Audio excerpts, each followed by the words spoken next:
تو یاد رکھیں کہ امام خمینی کی ایک کتاب ہے جس کا نام ہے ولایت فقیہ. اب یہ بھی ذہن میں رکھیں کہ ولایت فقیہ سے کیا مراد ہے. ولایت فقیہ سے مراد یہ ہے کہ غیبت زمانے میں جو فقہ اہل بیت کو جانتا ہو وہ ہماری سرپرستی کرے. قطعاً اس سے بہتر کوئی چیز نہیں اگر ممکن ہو. یہ کہاں ہوگا؟ جہاں پر مومنین کی حکومت ہے، جہاں پر مومنین کی اکثریت ہے. اگر ہو تو بہت اچھا ہے.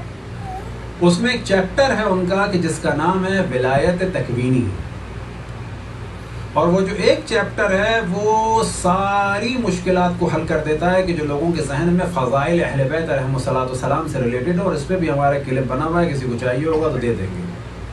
صرف کس لیے کہ بعض نادان قسم کے خطباء یا علماء نما اس قسم کی گفتگو کرتے ہیں کہ جن کی وجہ سے لوگ بڑے بڑے علماء اور مراجع کے دشمن ہو جاتے ہیں. اس کلپ کو اس وقت تو پوری تو گفتگو ظاہر ہے نہیں اس وقت کریں گے دوبارہ، لیکن یہ بتائیں کہ اس میں وہ اس موضوع کو ڈسکس فرماتے ہیں کہ جب ہم ولایت تشریعی کو ائمہ کے لیے ثابت کرتے ہیں، ولایت تشریعی سے کیا مراد؟ کہ ان کے لیے حق حکومت ہے، ان کے پاس پاور ہے، بیت المال ان کا حق ہے. تو اس کا یہ معنی نہیں ہے کہ فقط ان کے پاس وہی ہے. اس کا یہ معنی نہیں ہے کہ فقط ان کے پاس وہی ہے. جو مدیر صاحب ہیں انہوں نے فرمایا کہ خلفاء سے سیاسی اختلاف تھا. نا، سیاسی اختلاف نہیں ہے، دینی اختلاف ہے. یا گمراہ کر رہے ہیں لوگوں کو. اختلاف ہے حکم رسول اللہ پر، اختلاف ہے اس حکم پر کہ جس کی اتنی اہمیت ہے. وَإِن لَمْ تَفْعَلْ فَمَا بَلَّغْتَ رِسَالَتَهُ. سیاست ایک موضوع ہے، بیت المال اور فوج اور حکومت ایک موضوع ہے. یہ گمراہ کرنے والی باتیں کہ جی خلفاء سے ہمارا اختلاف ہے سیاسی، اس کا اگلا نتیجہ کیا ہوگا؟ یاد رکھیں، ہر چیز کا ایک اگلی قسط ہوتی ہے. اس کا اگلا جو حصہ آئے گا وہ کیا آئے گا کہ سیاست کا زمانہ گزر گیا، بس وہ جو پولیٹیکل ایشو تھا وہ ختم ہو گیا. بھائی بھائی تو ہم ان کو کہتے ہیں صاحب کو بائے بائے. اس قسم کے کام کی کوئی اجازت نہیں ہے کہ آپ پیسے کے زور پہ جو ہے غلط نظریات پھیلائیں. ان سے اختلاف جو ہے وہ سیاسی نہیں ہے، اختلاف الہی ہے، حکم رسول اللہ کی مخالفت کا ہے.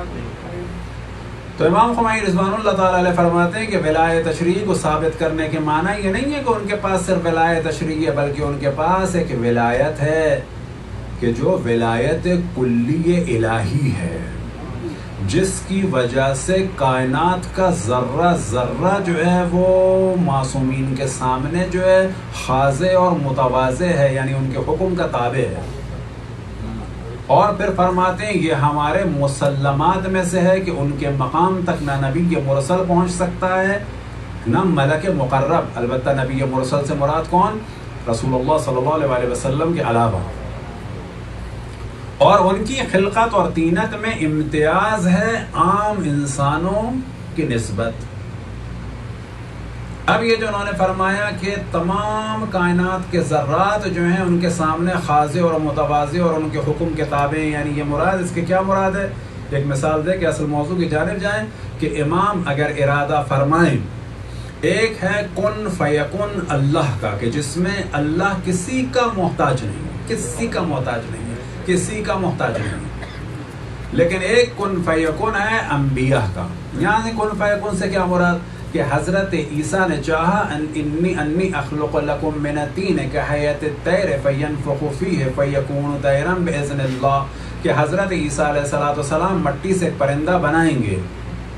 اس کے لیے طاقت کس کی ہے؟ اللہ کی. مٹی کس کی ہے؟ اللہ کی. فینفخ فیہ، یہ پھونکنے کی طاقت کس کی ہے؟ اللہ کی. یہ جو پھونکیں گے یہ کیا ہے؟ یہ سب کچھ بھی اللہ کی چیز ہے. فینفخ فیہ فیکون طیرا، یہ پرندہ بنے گا، لیکن کب بنے گا؟ باذن اللہ. بس حضرت عیسیٰ بھی پرندے کو بنا سکتے ہیں، سب کچھ کریں گے، لیکن کس کے اذن سے؟ اللہ کے اذن سے. حضرت عیسیٰ کہیں گے پرندے بن جاؤ، بن جائے گا. اسے کہتے ہیں یعنی حضرت عیسیٰ نے کام چاہا وہ ہو گیا. اسے کہتے ہیں کن فیکن. یہاں پہ مراد یہ نہیں ہوتی لفظ کن اور فیکن، نہ، یعنی چاہا اور وہ ہو گیا. تو حضرت عیسیٰ نے چاہا لیکن کس کی اجازت چاہیے؟ اللہ کی چاہیے. لیکن اللہ کو کسی کی اجازت نہیں چاہیے. رسول اللہ کو اجازت چاہیے، تمام انبیاء کو اجازت چاہیے، تمام ائمہ کو اجازت چاہیے. یہ جو پاور ہے اس کو کہا جاتا ہے ولایت. یہ ولایت جو ہے کلی اعتبار سے کس کے پاس ہے؟ رسول اللہ صلی اللہ علیہ وسلم اور ائمہ علیہ الصلوۃ والسلام کے پاس ہے. اور جب کوئی ان کے سامنے خاضع اور متواضع ہو جاتا ہے تو ایک جھلک ان کے پاس بھی آ جاتی ہے. اور جن علماء کا ذکر کیا تو ان کے پاس اس سمندر میں سے ایک قطرہ آتا ہے، کیونکہ ان کے پاس اس ولایت کا ایک قطرہ آتا ہے تو پھر وہ سمجھتے ہیں کہ ہم کتنے حقیر ہیں اور وہ کتنے بلند ہیں کہ جس کی جانب کل توجہ دلائی کہ وہ بڑے علماء فرماتے ہیں کہ ہماری اور تمام عالمین کی روحیں فدا ہو جائیں کس پر؟ امام زمان علیہ السلام کے قدموں کی خاک پر.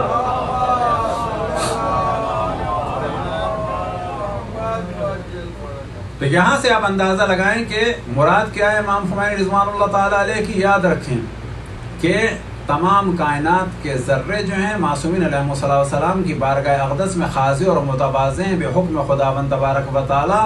اس کا ایک جو معجزہ بیان ہو سکتا ہے وہ کیا ہے کہ امام موسیٰ کاظم علیہ السلام نے قالین پہ جو شیر تھا اس کو شیر بننے کا حکم دیا اور وہ بن گیا. ہر ذرہ جو ہے وہ امام کے تابع ہے. یعنی امام نے ارادہ کیا کہ یہ شیر، یہ دھاگے یا وہ ریشم یا وہ اون جو بھی ہے وہ بن جائے، ایک گوشت اور پوست کی چیز وہ بن گئی. لیکن اس کے لیے اذن اللہ کا ہے. یہی ہے کہ ولایت کا بہت ہی چھوٹا سا جذبہ. یہ نہیں ہے کہ پوری امام موسیٰ کاظم علیہ السلام کی ولایت یہ ہے نا، ان کی ولایت کا چھوٹا سا ذرہ ہے. یہ ولایت لہذا سمجھ میں آتی ہے اس کو کہ جو واقعاً ان صاحب کرامت علماء کو دیکھے تو اس کے بعد پتہ چلتا ہے کہ اگر یہ ایسے ہیں تو وہ کیسے ہیں.